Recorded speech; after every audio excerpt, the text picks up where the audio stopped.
Hi everyone, it's Tracy here from Art Fiber Stitch.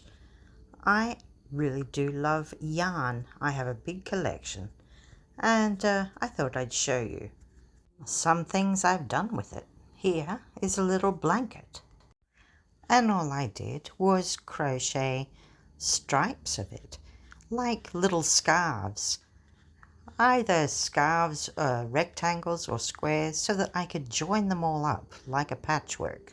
But yarns are not just for knitting and crocheting. Let me show you now some other things I do with yarns.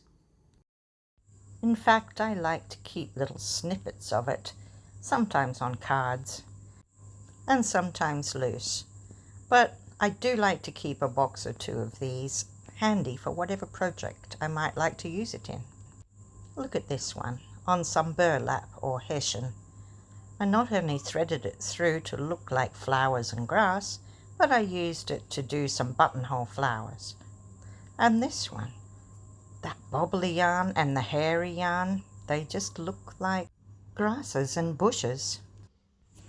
Sometimes I'll use a yarn as it comes, and other times I might twist it and pull it or fray it apart and see what it does. I'm using this one on a paper artwork and I can couch it down. Here's some I assembled in a neutral kind of palette ready for a project. And sometimes I like to take ordinary cotton ones, sometimes cotton, sometimes stranded cotton, sometimes yarns. This is a paper raffia. They'll all dye. And so that's what I'm doing. I'm colouring it. I'm dyeing it. I have some dyes mixed up and I thought I may as well. So quite often I'll wet them first and let the colour travel through. It's a good idea to bundle them up with a bit of a slip knot or something, or tie it in bundles so that it doesn't knot up in the process. I've wet this one and now I am using some green dye on one end and I've tried some blue on the other. Because it's wet, it's going to travel from one colour through to the next. Might add some more, or I might want it in this pale pastel colour. This time I'm taking some dye from the container and just pouring it onto the cottons. But look at this, it ends up quite nice and you end up making your own palette. I've actually used some in this one, couched it on. And here's another one that I've threaded through hessian. What about these?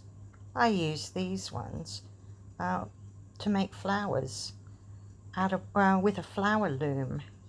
Then I ended up adding some nice centers to them and they worked really well. I like to add in different yarns when I'm needle felting. A picture. They can add so much texture.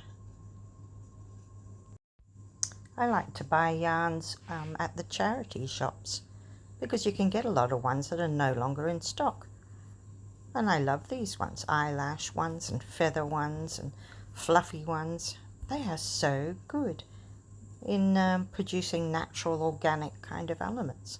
Look at them here, needle felted in. They just look fantastic.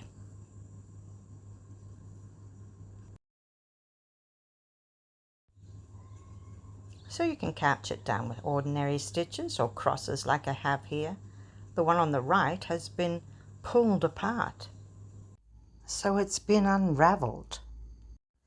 Look at the different yarns here that I've used to represent bark on a tree. I've couched them down and they look quite good. So keep your eyes open for different interesting threads and yarns. It's really good for use on fabric, but also you can couch onto paper. And with this, I've woven it in and out of that mesh. So, yeah, I love yarn. I have barely scratched the surface of what I like to do with it. I hope I've made you enthusiastic too. I have immense collections of different coloured and textured yarns. And I always find a use for them.